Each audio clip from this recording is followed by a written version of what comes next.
अल्लाह खुद फरमा रहा है हमने इंसान को क्यों पैदा किया, इंसान की पैदाइश का मकसद क्या है।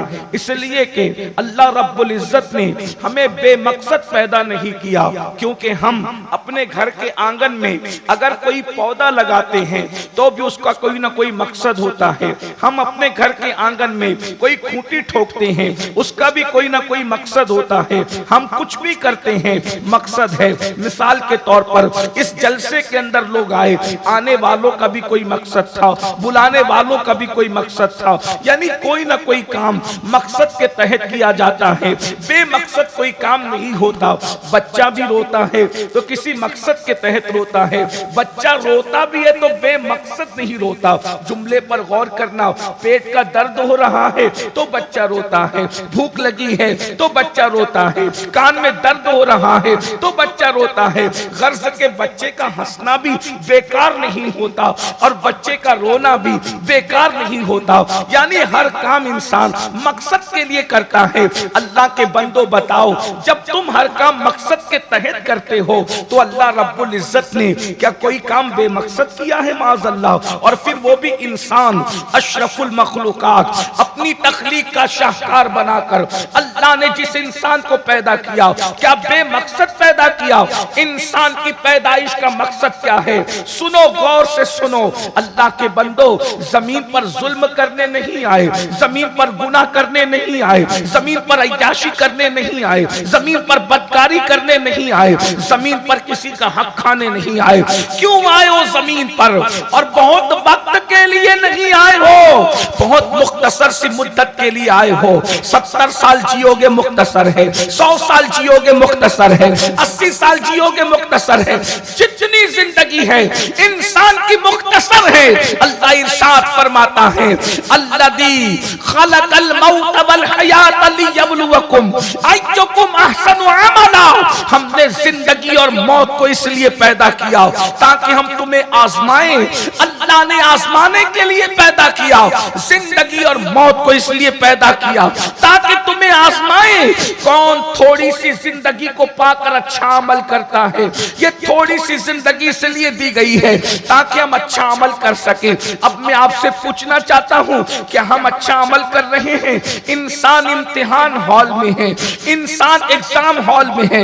इस जमीन को अल्लाह रब्बुल इज्जत ने जमीन पर जो हमें भेजा इम्तिहान लेने के लिए, ताकि तुम्हें कौन अच्छा अमल करता है अच्छा अमल करने वाले अपनी जिंदगी का जायजा लो, अपनी जिंदगी को देखो और सुन लो। यहाँ जो करोगे वहां वही भुगतोगे। दुनिया मज़रातुल आखिरा, दुनिया आखिरत की खेती है। यहाँ जो करोगे वही पाओगे। अल्लाह अकबर। यहाँ क्या कर रहा है इंसान? अल्लाह अल्लाह, किसी की ग़ीबत कर रहा है, किसी से नफरत कर रहा है, किसी की चुगली कर रहा है, किसी का हक खा रहा है, माँ बाप को सता रहा है। याद रखना, अच्छी तरह याद रखना, आखिरत में कुछ नया नहीं होगा। यहाँ जो करोगे वहां उसी का सिला मिलने वाला है, उसी का फल मिलने वाला है। हैरत की बात यह है, अल्लाह अकबर, इंसान किससे वफा कर रहा है? इंसान किसका वफादार है? इंसान कहता है मुझे कोई वफादार नहीं मिलता। क्या तू अपने अल्लाह से वफा कर रहा है? अगर कोई 600 रुपए की नौकरी देता है तो उसकी हाँ में हाँ मिलाता है। कोई 600 रुपए की नौकरी देता है, 6000 की नौकरी देता है, 10,000 की नौकरी देता है तो उसके सामने मेरे भाई हाथ बांध करके खड़ा रहता है। अगर वो 5 बजे सुबह बुलाए तुम 5 बजे जाते हो, सुनो 7 बजे बुलाए तुम 7 बजे जाते हो। मुझे बताओ मेरे भाई, 10,000 की 7,000 की कोई नौकरी दे, आप उसके हुक्म पर खड़े रहते हो। वो अल्लाह जिसने माँ के पेट में हमारी अच्छी शक्ल बनाई, वो अल्लाह जिसने पैदा होने से पहले माँ के सीने में हमारे लिए ग़िज़ा पैदा फरमाई, वो अल्लाह जिसने माँ बाप के दिल में हमारे लिए मोहब्बत पैदा फरमाई। जरा गौर करें, अगर अल्लाह मोहब्बत पैदा न करता और माँ के दिल में नफरत पैदा करता और माँ बाप जो है हमें बचपन में पैदा होने के बाद दवाखाने में छोड़ के भाग जाते तो बताओ हमारा क्या होता? अल्लाह खूबसूरत बनाने के बजाय बदसूरत बना देता, हमारा क्या होता? लेकिन जरा गौर तो करें, थोड़ी देर के लिए सोचे तो सही। अल्लाह वो है जिसने माँ के शिकम में हमारी खूबसूरत शक्ल बनाई, वो अल्लाह जिसने माँ के सीने में पैदा होने से पहले गिज़ा पैदा फरमाई, वो अल्लाह जिसने माँ बाप के दिल में मोहब्बत पैदा की, वो अल्लाह जिसने देखने को आंखें अता की, वो अल्लाह जिसने देखने को आंखें अता की, जिसने सुनने को कान अता किए, बोलने को जबान अता की। जाओ घमंड करने वालों, उनसे पूछो जिनको आंखें नहीं, उनसे पूछो जिनको कान नहीं। कान तो है मगर वो सुनते नहीं, जबान तो है मगर वो बोलते नहीं। जाकर के उसकी कीमत तलाश करो, है उसकी कोई कीमत? कोई दे सकता है जबान, कोई देख सकता है सुनने की ताकत, कोई दे सकता है देखने की ताकत, मगर मेरा अल्लाह है सुनने की ताकत वो दे, देखने की ताकत वो दे, बोलने की ताकत वो दे, खाए तो हजम करने की ताकत वो दे, चलने की ताकत वो दे।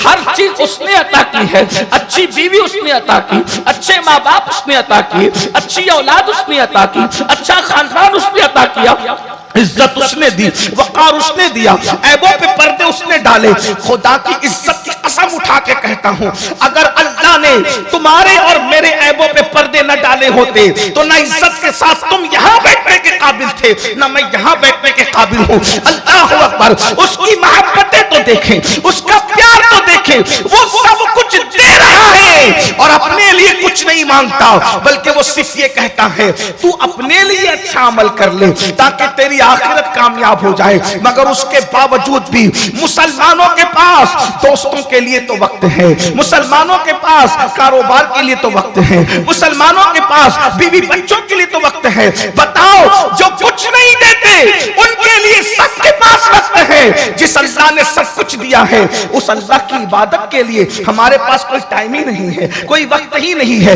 एक वक्त की नमाज को सिर्फ 10 मिनट लगते हैं, 10 मिनट। हाथ मत उठाना, हाथ मत उठाना, अभी हाथ नहीं उठाना, किसी को जलील करना मकसूद नहीं है। रात के 2 बजे तक उलमा की खातिर बैठे हो ना, 9 बजे 10 बजे से जलसे में आके बैठे हो, 2 बज रहे हैं और शायद 4 बजे तक भी जलसा चले तो बैठे रहोगे। आप मुझे बताएं, मौलवी को देखने के लिए 4 बजे तक बैठे हो जलसे में, मौला की खातिर 10 मिनट निकाल सकते हो? मौला की खातिर 10 मिनट निकाल सकते हो? कितने लोग हैं जो ऐशा कर कर आए हैं?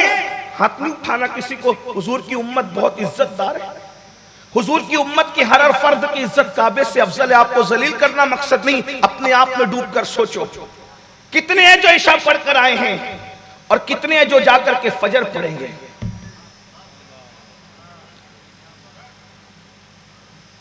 मौलाना को देखने के लिए रात रात भर जग रहे हो और मौला के लिए 10 मिनट का वक्त नहीं। कड़वे जुमले लगे तो माफ करना, मगर याद रखना, मौलाना को देखकर जाने वालों, उसके साथ फोटो निकालने वालों, बीमार पड़ जाओगे तो मौलाना तुम्हारी खैरियत भी ना पूछेंगे। बहुत माफी के साथ उलमा से दूर करने नहीं आया, लेकिन जो जज्बात आपके हैं ना, हकायक की तरफ ले जाना चाहता हूं। बीमार पड़ जाओगे वो तुम्हारी खैरियत भी नहीं पूछेंगे। हो सकता है कि मर जाओ तो तुम्हारे जनाजे में भी शिरकत न कर सके, है ना? लेकिन वो अल्लाह जो तेरे बीमार पड़ने पर तुझे शिफा दे,